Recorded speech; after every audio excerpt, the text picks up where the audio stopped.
अस्सलाम वालेकुम। अस्सलाम वालेकुम। मैं लिमरा टाइम से चांद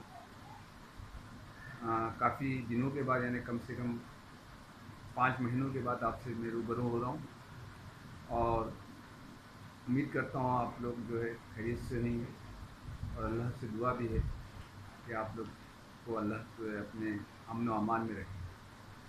आमीन। ज़्यादा बात ना करते हुए मैं बता दूँ कि अभी जो है मैं फ़िज़िकल हेयरिंग के ताल्लुक़ से आपसे बात करूँगा और उसके बाद में जो है सुप्रीम कोर्ट में नौहरा शेख के केस की क्या स्टेटस है और केस कहाँ तक मतलब अपने मंजिल पे रवा दवा है, तो उसकी पूरी जानकारी आपके साथ रख रहा हूँ। सबसे पहले मैं फ़िज़िकल हेयरिंग के ताल्लुक से आपसे बात बताऊँ। फ़िज़िकल हेयरिंग के ताल्लुक से पिछले दिनों 22 मार्च को मेरे व्हाट्सएप से एक मैसेज आप लोगों के साथ मैंने शेयर किया था और उसमें फ़िज़िकल हेयरिंग के ताल्लुक से सुप्रीम कोर्ट की 7 जजेस की कमेटी ने सुप्रीम कोर्ट में जो है फ़िज़िकल हेयरिंग यानी जिस्मानी समाज के लिए जो है एक गाइडलाइन इशू किए थे और गाइडलाइन इशू करने के बाद में उन्होंने एक मिनिमम 1000 केसेस की एक लिस्ट जारी किए थे। उन 1000 केसेस को जो है फ़िज़िकल हेयरिंग के लिए मौजू समझा गया था सुप्रीम कोर्ट की कमेटी की जानिब से। तो सुप्रीम कोर्ट ने उन 1000 केसेस की लिस्ट जारी करके उन 1000 केसेस के ताल्लुक से उनके एडवोकेट से ये कहा कि वो जो है 22 अगस्त तक उसके बाद में उस तारीख को बढ़ाते हुए उन्होंने 28 अगस्त तक उन तमाम केसेस के रिलेटेड जो भी पर्सन्स एडवोकेट ऑन रिकॉर्ड से कहा था कि आप अगर फिजिकल हेयरिंग चाहते हैं तो सुप्रीम कोर्ट की वेबसाइट में जो है इतला कर दें। अगर आप फिजिकल हेयरिंग नहीं चाहते हैं, वीडियो कॉन्फ्रेंसिंग चाहते हैं, वीडियो कॉन्फ्रेंसिंग हेयरिंग चाहते हैं, तो भी सुप्रीम कोर्ट की वेबसाइट में जो है इतला कर दें। अगर ये दोनों इतला अगर आप लोगों की हमें नहीं मौसूल होती है, हमें नहीं मिलती है, तो हम ये समझेंगे कि आपका केस जो है वीडियो कॉन्फ्रेंसिंग के लिए मौजू है। इस तरह सुप्रीम कोर्ट ने एक गाइडलाइन इशू किया था और 28 तारीख उसकी अंतिम मतलब लास्ट तारीख थी, आखिरी तारीख थी, आखिरी हद थी। उसके बाद में सुप्रीम कोर्ट की तरफ से एक फिर हमें एक न्यूज़ मिला कि जो सुप्रीम कोर्ट ने जिन 1000 केसेस की लिस्ट जारी किए थे, उन 1000 केसेस में चंद लोगों मुट्ठी भर यानी 7 लोगों ने जो है फिजिकल हेयरिंग के लिए मतलब जिस केस में पेटिशनर और रिस्पोंडेंट ये दोनों मिलके जो है ये सुप्रीम कोर्ट में अर्जी दी है कि वो फिजिकल हेयरिंग के लिए तैयार हैं। तो सुप्रीम कोर्ट ने जो है उनकी अर्जी को कबूल करते हुए कल 1 सितंबर से जो है सुप्रीम कोर्ट में जो है फिजिकल हेयरिंग की शुरुआत हो रही है पायलट प्रोजेक्ट के तहत। उस पायलट प्रोजेक्ट के तहत सुप्रीम कोर्ट जो है कल जो है 6 केसेस को सुनने वाला है फिजिकल हेयरिंग में, जिसकी तमाम तैयारियां मुकम्मल हो चुकी है। उन 6 केसेस में जो जजेस साहब जिनके सामने ये रखा जाएगा उनमें चीफ जस्टिस ऑफ इंडिया है और उसके बाद में जस्टिस फाली नारमन है और जस्टिस जो है जनाब संजय किशोर कौल है। तो इनकी बेंच में 6 केस रखे जाएंगे जो एक पायलट प्रोजेक्ट के तौर पे और एक तजुर्बाती तौर पे यानी तजुर्बा करने के तहत एक एक्सपेरिमेंट के तहत जो है कल ये केस जो है फिजिकल हेयरिंग के लिए कल सुप्रीम कोर्ट में चलेगा इनकी बेंच में। और उसके बाद में सुप्रीम कोर्ट तय करेगी कि इस प्रोजेक्ट को यानी कल जो फिजिकल हेयरिंग होने वाली है उस तजुर्बे को आगे बढ़ाना है या घटाना है। तो कल हमें इंशाल्लाह कल शाम तक हमें पता चल जाएगा। तो कल हमें इंशाल्लाह जो है मैं आपके साथ जो है जो भी बातें जो है विद एविडेंस और सबूत के साथ आपके साथ पेश करूँगा। और साथ ही साथ मैं ये भी बता दूँ आप लोगों को कि सुप्रीम कोर्ट में जो 1000 केसेस की लिस्ट जारी किए थे उसमें नौहरा शेख के केस का नाम नहीं था, क्योंकि सुप्रीम कोर्ट की लिस्ट के हिसाब से जो है 2 लिस्ट जारी हुई थी जिसमें सुप्रीम कोर्ट ने जो है कमेटी ने उससे सेलेक्ट किया था वो केसेस को, उसमें नौहरा शेख का केस नहीं शामिल है। तो देखते हैं इस तरह की और आगे कितनी लिस्ट आती हैं। तो कल ये फिजिकल हेयरिंग के बाद में जो है तजुर्बा होने के बाद में वहाँ पे अगर कोर्ट में सही तरीके से अगर कामकाज होता है तो सुप्रीम कोर्ट जो है इस मामले को बढ़ा भी सकती है घटा भी सकती है, लेकिन हमें ये कल मालूम पड़ेगा इंशाल्लाह।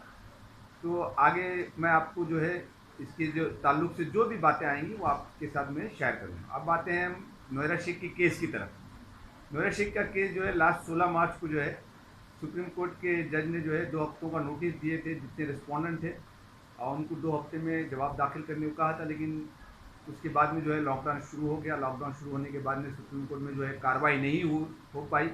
फिर बाद में सुप्रीम कोर्ट में धीरे धीरे जो है वीडियो कॉन्फ्रेंसिंग में केस लिए गए जो एकदम मतलब नए केसेस थे और जो मतलब बहुत अर्जेंट मैटर के केसेस थे वो लिए गए। उसके बाद में सुप्रीम कोर्ट में लॉकडाउन के पीरियड में सुप्रीम कोर्ट ने जो है फिर तमाम मतलब पुराने केसेस रेगुलर मैटर्स को भी सुनना चालू किया, लेकिन वीडियो कॉन्फ्रेंसिंग के जरिए सुनना चालू किया। तो नोएरा शेख का केस जो पिछले 16 मार्च को जो सुप्रीम कोर्ट ने 2 हफ्ते का ऑर्डर दिया था, वो लॉकडाउन के पीरियड की वजह से जो है डिले हो गया और उसमें ज़्यादा मतलब मूवमेंट ना हुआ। और उस दरमियान जो है हमने सुप्रीम कोर्ट की वेबसाइट से लॉगिन करके हमने जो है सुप्रीम कोर्ट में नोएरा शेख के केस की जो है मौजूदा हालात पे जो है हमने जायज़ा लिया। जायज़ा लेने पे हमें ये पता चला कि नोएरा शेख ने जिन 8 लोगों को रिस्पॉन्डेंट बनाया है, उन 8 लोगों में से जो है महाराष्ट्र स्टेट को छोड़ के बाकी तमाम स्टेट ने बाकी तमाम लोगों ने, जिसमें यूनियन ऑफ इंडिया है, इन्फोर्समेंट डायरेक्टरेट है, SFIO है और रंगारेड्डी डिस्ट्रिक्ट के सेक्रेटरी हैं, स्टेट ऑफ केरला है, स्टेट ऑफ आंध्र प्रदेश है और स्टेट ऑफ कर्नाटक है। तो इन तमाम लोगों ने जो है वहाँ पे सुप्रीम कोर्ट में उनकी तरफ से नुमाइंदगी करते हुए वकालतनामा दाखिल किया है और साथ में जो है मेमो ऑफ अपीयरेंस, यानी इनकी नुमाइंदगी करने के लिए जो है वकालतनामा और मेमो ऑफ अपीयरेंस सबमिट किया है। और साथ ही साथ हमने ये भी मालूम करने की कि सुप्रीम कोर्ट की तरफ से जो नोटिस इशू हुआ था और उनसे जवाब मांगा गया था, तो किन किन लोगों ने जवाब दिया। तो हमें इतना पता चला है, वो भी सबूत के साथ और एविडेंस के साथ, सिर्फ कर्नाटका स्टेट गवर्नमेंट ने ही जवाब दाखिल किया है, बाकी किसी ने जवाब दाखिल नहीं किया है। और महाराष्ट्र स्टेट गवर्नमेंट ने महाराष्ट्र स्टेट गवर्नमेंट ने वकालतनामा, अपीयरेंस मेमो ऑफ अपीयरेंस और ना जवाब कुछ भी दाखिल नहीं किया है। और इस तरह हमें ये खबर मालूम हुई जो अब हम आपके साथ शेयर कर रहे हैं। और उसके बाद में जो है 19 अगस्त को जो है नोएरा शेख के एडवोकेट ने एक रिप्लाई फाइल किया है। रिप्लाई यानी जवाब दाखिल किया, यानी उनकी तरह कोई जवाब नोटिस का जवाब जब आता है तो नोएरा शेख के एडवोकेट को उसकी कॉपी दी जाती है, जो कुछ उनको प्रोसीजर्स है कोर्ट का वो दिया जाते हैं कि बाद में जो है उनको एक जवाब दाखिल करना, तो उन्होंने उसका वो एक जवाब दाखिल किया। और नोएरा शेख की तरफ से जो है फिजिकल हेयरिंग के लिए कोई एप्लीकेशन, कोई ये कुछ ऐसा कुछ हुआ नहीं है, ये हमें मालूम पड़ा। और इसके बाद में हमने जो है नोएरा शेख के एडवोकेट ऑन रिकॉर्ड सदाशिव से जो व्हाट्सएप में जो है मैंने बात करना मतलब उनसे चैटिंग पे सवाल किया टाइपिंग करके। तो उन्होंने सवाल का पहला मैंने उनका सवाल किया क्या हमारा केस फिजिकल हेयरिंग के लिए मौजूद है, ये क्या क्यों ना हमारा केस वीडियो कॉन्फ्रेंसिंग में क्यों नहीं आ सकता। तो उन्होंने उसका ये जवाब दिया है कि जब तक का जो है पेटिशनर और रिस्पोंडेंट एक राइटन कंसर्ट लेटर जब तक नहीं जमा करेगी, जब तक जो है मामला जो है फिजिकल हेयरिंग के लिए मौजूद नहीं है। और हमने बाद में ये भी मालूमात की है कि फिजिकल हेयरिंग के लिए जो है पेटिशनर और रिस्पोंडेंट दोनों की रजामंदी ज़रूरी है, क्योंकि अभी सुप्रीम कोर्ट ने जब 1000 केसेस की लिस्ट जारी की थी तो उसमें 7 लोगों के पेटिशनर और रिस्पोंडेंट के एडवोकेट ही राजी हुए हैं, बाकी तमाम जो है बाकी 99% केसेस के लोग जो है उसमें राज़ी नहीं हुए। तो इंशाल्लाह कल देखते हैं कल फिजिकल हेयरिंग में क्या क्या होता है और कोर्ट की तरफ से क्या ऑर्डर आता है, कोर्ट का क्या सर्कुलर आता है, कोर्ट क्या हुक्म जारी करती है, क्या हिदायत देती है, वो आपके साथ शेयर करेंगे इंशाल्लाह। और उसके बाद में कुछ बातें जो है तनकीद के तौर पे मेरे न्यूज़ देने के ताल्लुक़ से तनकीदी तौर पे बहुत सारी बातें मुझे सुनने को मिली। और बाद में जो है आप लोग जो है उस पर जो है पैनिक हो रहे थे, लेकिन मैं आप लोगों को बता दूं कि मैं आप लोगों के साथ जो भी खबर शेयर करता हूं बाकायदा एविडेंस के साथ, सबूत के साथ, और सुप्रीम कोर्ट के जो भी मतलब ऑर्डर्स होते हैं उनको जो है वो उनके साथ ही शेयर करता हूँ। और साथ ही साथ में उसको जो है मैं कोशिश कर रहा हूँ अभी नई कोशिश कि सुप्रीम कोर्ट में जो इंग्लिश में ऑर्डर आता है उसे उर्दू और हिंदी में जो है ट्रांसलेट करके कन्वर्ट करके आप लोगों के साथ व्हाट्सएप पे जो है शेयर करता हूँ। और मैं कोशिश करता हूँ कि हर बात जो है आप तक सही बात पहुँचे, ना उसमें मैं कुछ मिलावट करता हूँ, ना उसमें कुछ अपनी तरफ से कुछ बात जोड़ता हूँ, ऐसा कुछ नहीं करता। और उस दरमियान जो भी न्यूज़ मुझे मिलती है, जो भी रिपोर्टिंग मुझे मिलती है, अल्हम्दुलिल्लाह वो जो जैसी भी हो और उसी तरह मैं आप लोगों तक पहुंचाने की कोशिश करता हूं। मिसाल के तौर पे पिछले दिनों जो है तबलीग जमात के केस के ताल्लुक से उनके मुंतज़मीन से अब्दुल हमीद साहब से मेरी मुलाकात हुई।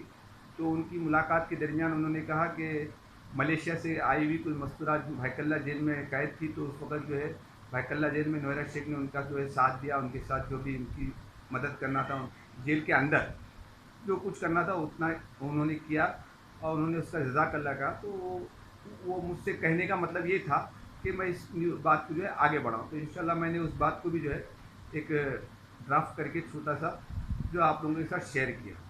उसके बाद में बहुत से लोगों ने जो है तनकीद किए और बहुत सारी बात की। तो जो तनकीद करने वाले हजरात हैं, तो जो भी हैं, तो उनसे मैं ये कहूँगा कि और बहुत से लोग सवाल भी करते हैं मुझसे कि चांद भाई आप तनकीद का जवाब क्यों नहीं देते। तो मेरे उन मोहब्बत करने वाले भाइयों से मैं कहूँगा कि भाई जो मुझ पे तनकीद करता है, तो वो मुझको जो है अपने आप को जो है मुझसे बेहतर समझता है, या तो फिर अपने आप को जो है मुझसे कमतर समझता है, तो वो मुझ पे तनकीद करता है। तो मैं ये कहूँगा कि मुझ पे तनकीद करने से बेहतर है कि आप लोग भी जो है सबूत के साथ जो है अपना जो है जो भी आप लोग जो केस के ताल्लुक से बात करते हैं, तो उसको सबूत के साथ जो है एविडेंस के साथ जो है लोगों के सामने पेश करेंगे। तो मुझे ज़रूरत ही नहीं पड़ेगी आप तक की न्यूज़ देने की, क्योंकि आप लोगों को सब में ज़्यादा लोग फॉलो करते हैं। मुझे बहुत कम लोग जो है जो मुझसे मतलब मेरी न्यूज़ पे यकीन रखते हैं, वो मुझे फॉलो करते हैं। फिर आप लोग मुझ पे तनकीद करके क्यों अपने लोगों पे जो लोग आप लोगों पे भरोसा करते हैं, उनका भरोसा क्यों खोते हैं। और मिसाल के तौर पे पिछले दिनों आप में से चंदी जो तनकीद करने वाला हजरात कह रहे थे कि हमारी लीगल टीम ने जो है मतलब फिज़िकल हेयरिंग के लिए मामला मतलब अपील सबमिट कर दिया, और फिज़िकल हेयरिंग की सख्त ज़रूरत है, और तमाम रिस्पोंडेंट ने, महाराष्ट्र को छोड़कर तमाम रिस्पोंडेंट ने जवाब दाखिल कर दिया।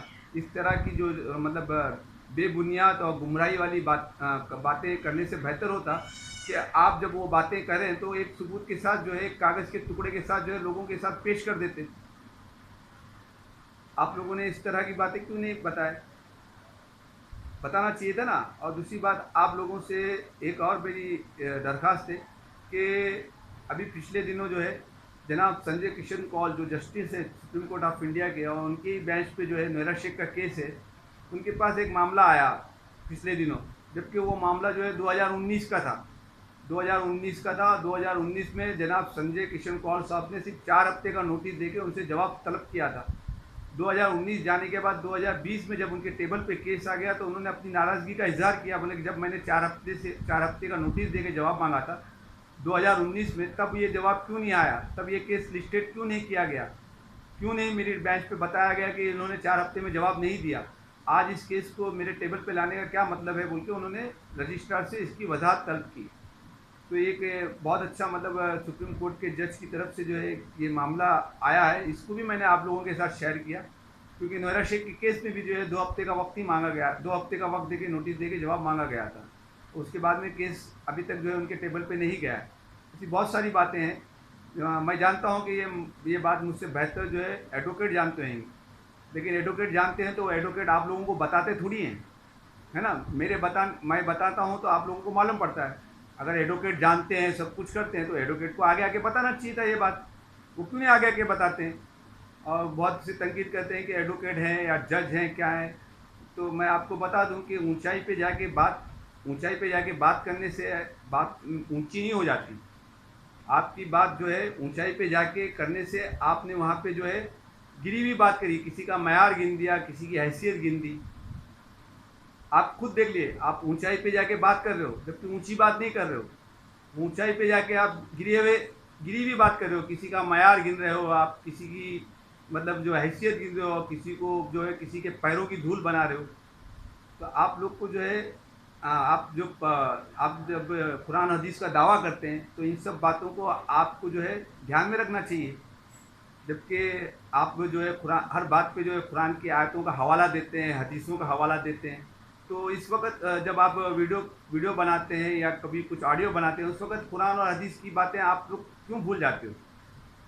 और मैं नाम लेके तनकीद करना नहीं चाहता, क्योंकि मैं आज तक किसी का नाम लेके कोई मतलब तनकीद नहीं किया हूँ। खैर कोई बात नहीं। जो मुझसे बेहतर समझते होंगे अपने आप को बेहतर समझे, और जो अपने आप को मुझसे अपने आप को जो है कमतर समझते होते कमतर समझने दो। इससे मुझे कोई नहीं, मैं तो किसी को कुछ समझता ही नहीं हूँ। ऐसे लोगों को तो मैं कुछ समझता ही नहीं। और किसी ने कुछ मेरे ईमान के ताल्लुक़ से भी कोई ऑडियो रिलीज़ किया था, ऑडियो डाला था जो मुझ तक पहुँचा। तो उस ऑडियो वाले को बता दूं कि ईमान का जो ईमान के ताल्लुक़ से जो ऑडियो बनाया था, वो जब हैदराबाद में था तो उसको हैदराबाद में शहबाज अहमद खान, मैं सीधा नाम लेता हूँ उसका, फिर बोलूँगा मेरा नाम नहीं लिया डर के बोलेगा, मैं उसका नाम लेता हूँ, परवेज़ सैयद की बात कर रहा हूँ, मुमरा वाले परवेज़ सैयद जब हैदराबाद में था और असुद्दीन हाफिज़ की तरह बाहर जो है शहबाज खान का उसका आमना सामना हुआ, दोनों ने एक दूसरे को घूर के देख रहा था। उस वक्त शहबाज खान जो है आगे बढ़ के उसको उस पर मारने के लिए कोशिश कर रहा था, या जो कुछ उससे मतलब परवेज़ सैयद के साथ हाथापाई करने की कोशिश कर रहा था। उस वक्त भी वहाँ पे जो जितने लोग खड़े थे वो ईमान वाले थे, वो ईमान वाले थे, और तुम ईमान वालों के साथ गए थे, तभी ईमान वालों ने उसको रोका। और वो ईमान की ताकत ही थी जो तुमको वहाँ पे जो है झगड़ा सामने वाले तुम्हारे ऊपर हाथ डालने से उनको रोका, और उनको ये कहा कि यहाँ पे जो है हम यहाँ पे मेहमान हैं, और एक ईमान वाला जो है मेहमानों के साथ इस तरह का सलूक नहीं करता, करके एक ईमान वाले जो थे वहाँ पे उन्होंने रोका। आप ईमान की ताकत देख लो, ईमान की ताकत किस तरह होती है। और मैं अपने ईमान की ताकत आपको बताने की कोई ज़रूरत नहीं है। अल्हम्दुलिल्लाह अल्लाह रब्बुल आलमीन जो है बेहतर जानता है कि मेरे ईमान की ताकत क्या है। मेरे ईमान की ताकत ये है कि मैं डंकी की चोट पे जो है जो भी केस के खिलाफ हो या केस के हक में हो, या जो भी न्यूज़ नूरा शेख के हक में हो या नूरा शेख के खिलाफ में हो, वो आप लोगों के साथ पेश करता हूँ, और वो भी सबूत के साथ पेश करता हूँ। अगर आप लोगों को मैं इतनी इतनी मतलब मेरे न्यूज़ में अगर इतनी मतलब गलत बातें हैं, तो आप लोग भी जो है मेरे न्यूज़ को काटने के लिए जो है मेरे न्यूज़ को जो है सबूत के साथ जो है पेश कर दो कि चांद का ये न्यूज़ जो है देखो ये सबूत है, ये न्यूज़ गलत है बोल के आप लोग बता सकते हैं, लेकिन आप नहीं बता पा रहे ना।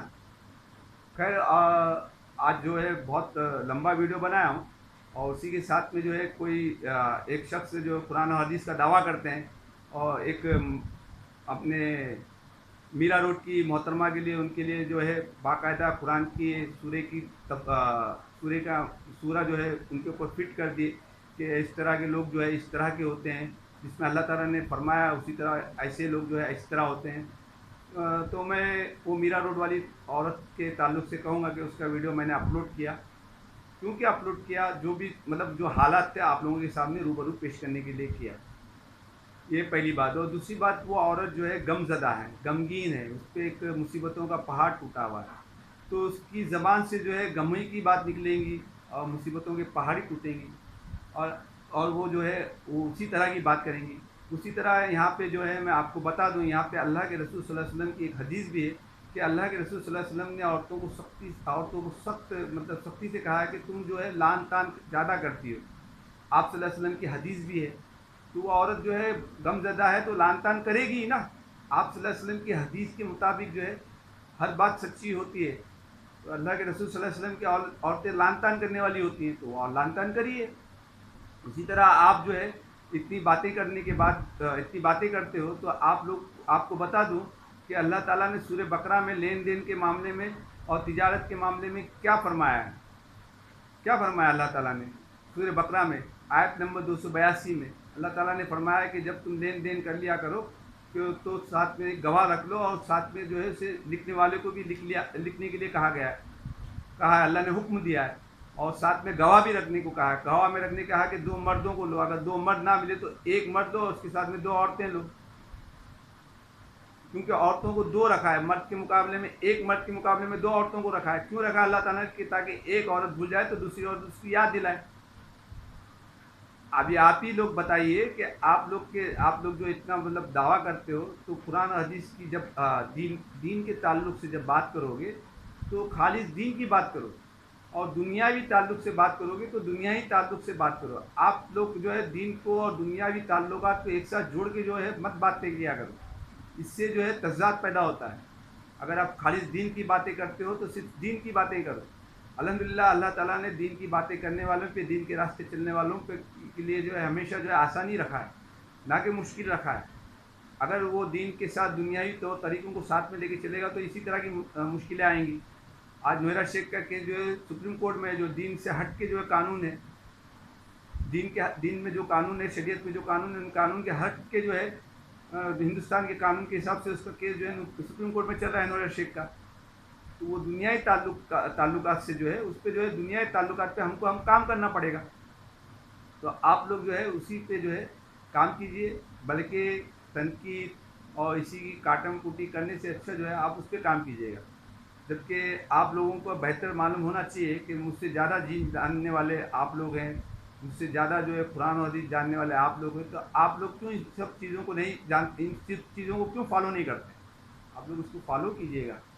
और मेरी आप लोगों से जो है एक दरख्वास्त है कि आप लोग भी जो है आप लोग भी जो है अपना जो केस के ताल्लुक से जो है हमेशा जो है हर चीज़ को जो है जानने का आपका हक है। और अल्हम्दुलिल्लाह जब तक मैं अल्लाह ने हयात दी है तो इंशाअल्लाह ताला आप लोग के साथ जो भी न्यूज़ मुझे मिलती रहेगी वो आप लोग के साथ शेयर करूँगा।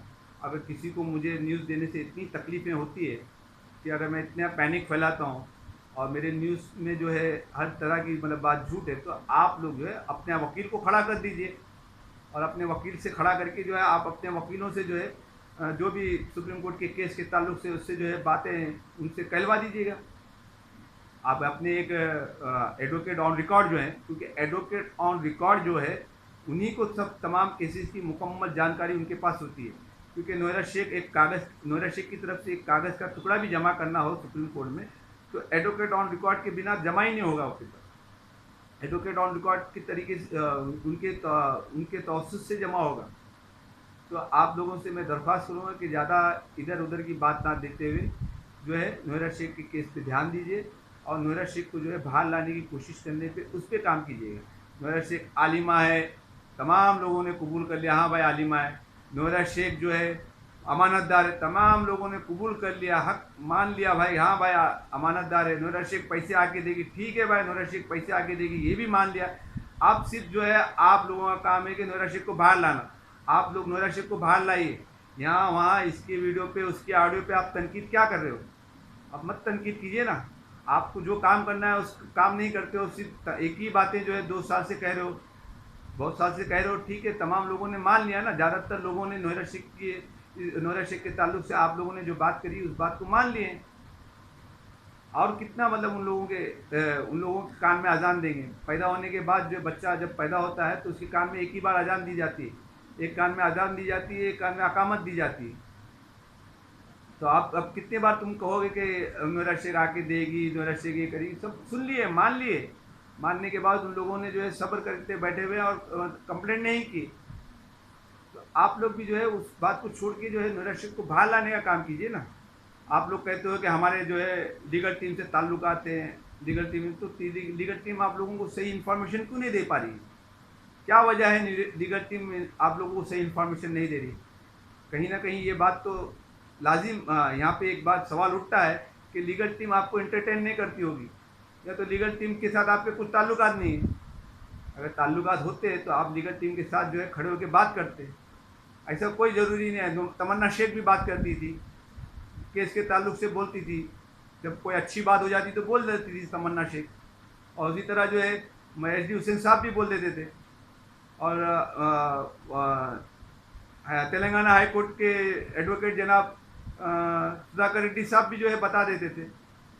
और इसी दरमियान जो है मैं आपको एक बात पहले बोल दिया कि बॉम्बे हाई कोर्ट में जो है नोएरा शेख की तरफ से जो रिट पटिशन दाखिल हुआ था और जो बेल दाखिल हुई थी, उस बेल को नोएरा शेख के एडवोकेट ने वापस ले लिया।